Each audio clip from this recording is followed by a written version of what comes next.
MD Snyder here, coming from my home self-seclusion,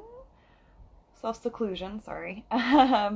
uh, Doing a little reading here for you, hoping that I can bring a little joy or a little understanding into your life.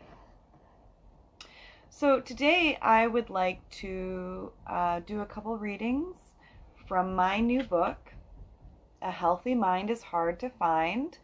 You can buy this on my website at www.snydpublishing.com. That's SNYDE publishing.com.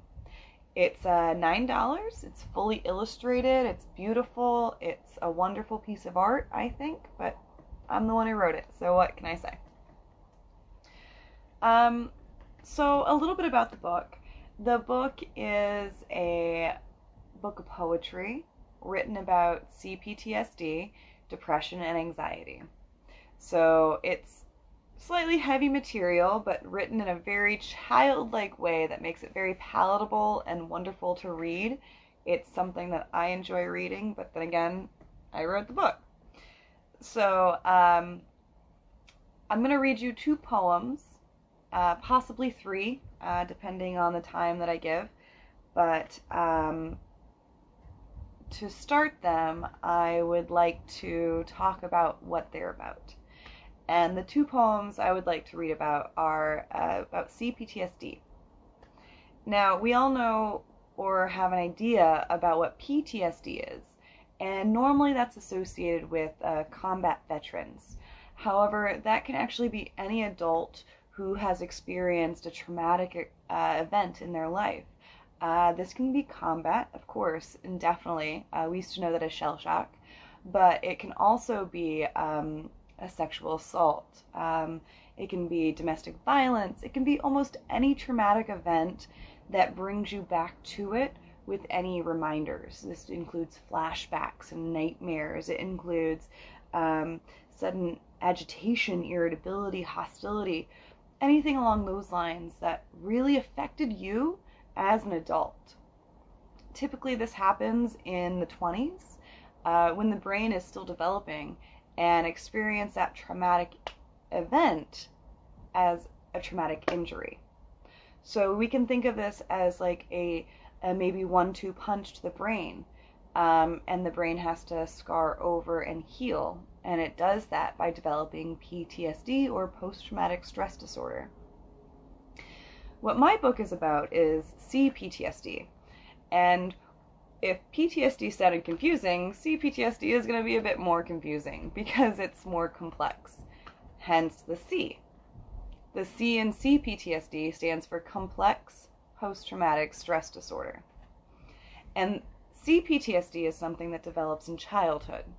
C-PTSD is something that a child would experience multiple events of traumatic happenings. And the reason why it's C-PTSD is because you're getting those punches to the brain while the brain is still developing in crucial ways. So the fun part about being a human being is your brain develops around that trauma, and it can adapt, and it can really help you survive. The negative things about it is once you get out of that trauma, your brain is already adapted, and so you experience the world in a slightly different way. So C-PTSD is actually when the brain evolves or kind of associates the trauma with its growth. And so the brain grows in different ways. So you can actually see the brain of a patient with C-PTSD compared to a patient without C-PTSD and see noticeable differences in certain lobes. So the first poem I would like to talk about is called C-PTSD is to Me. And it's a poem I wrote about 1.5 years ago while in therapy and researching what C-PTSD is, what is PTSD, and I looked into the research, and people started describing it as a brain injury, not a mental illness. And the amount that that helped me as a human being going through it was I can't amount the amount what I learned from seeing it as a brain injury compared to a brain illness or a mental illness. So this is my poem called C-PTSD is to me. If I could put it down into words, I might almost explain all of its hurt. How it displays in different ways, like memories which continue for days, or how one feels the feeling of doom, sitting all alone in the room. It's not some illness that you have, but a brain injury, which has driven you mad. After one's lived through so much abuse, the mind will then morph by how it's been used. The physical brain will actually change. Some areas shrink, which can make you seem deranged. Other lobes grow far too large, which eventually leaves the emotions in charge. The hippocampus may be transformed, leaving your memory to underperform. With a decrease in function, it's hard to remember, and some things fade like a slow-glowing ember. It's something you can almost touch, but your brain is aware it'll hurt you too much. The inconvenience of this adaptation is the short-term memory dies of starvation. So you could be going about your day and forget everything, someone might say. And this can lead to many frustrations. At work, at home, you face limitations. The amygdala is also affected. Fear runs rampant while reality is rejected. So this small spot will overproduce too many hormones, which will be misused. Fight or flight sit on a hair trigger, which will often make the complications bigger. See, the reaction your brain tells you is sane it can be far from that. In fact, insane. With the amygdala in charge, you're hyper-aroused, which sounds pretty fun, but it's not how it sounds. You don't feel sexy or want to be touched. It's more like everything affects you too much. The prefrontal cortex, I apologize, I'm nervous. The prefrontal cortex is next to go wrong. It regulates the amygdala, which should keep you from harm. The fear you feel is to keep you safe, but it doesn't quite work feeling fear every place. It too controls one's will to exist. So depression and anxiety are hard to resist. See, a brain injury will cause the affliction. It's confusing to some and to others all fiction. But this is how it is, how it feels, to live with a brain injury so difficult to heal. To try to describe what you just can't see, and to put into words all the pain underneath. So that was, I'm sorry I didn't read it better, but that was C-PTSD is to me. One of my favorites from the book. I'm going to go ahead and do one that's really important to me called Games, and it has an illustration, so afterwards I'll show you the illustration. Or actually it might be better to show it to you now.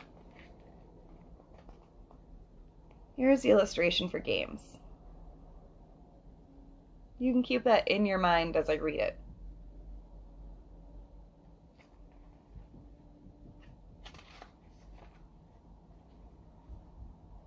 It feels almost like drowning, knowing no one's there, knowing how alone you are, believing how little they care.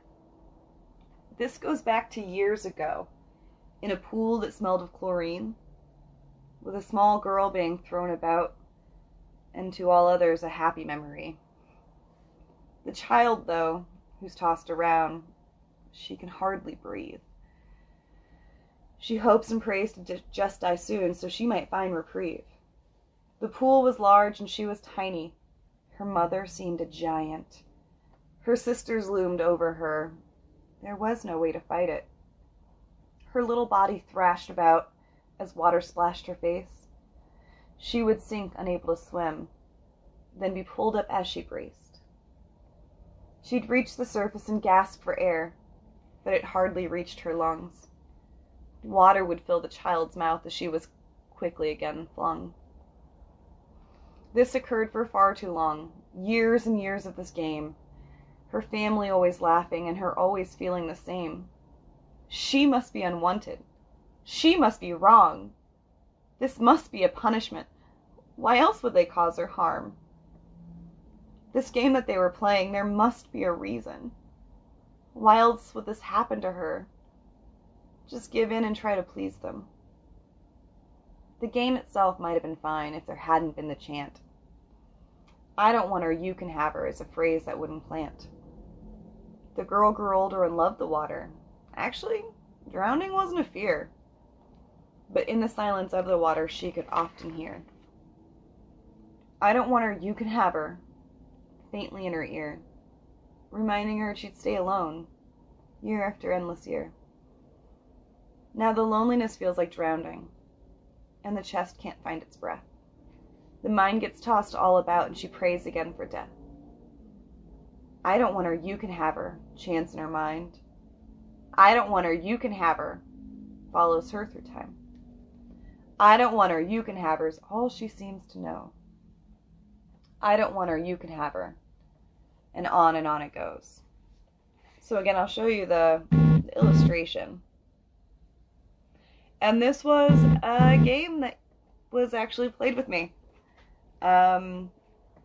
Most of my siblings and my mom, they look back on this game as a real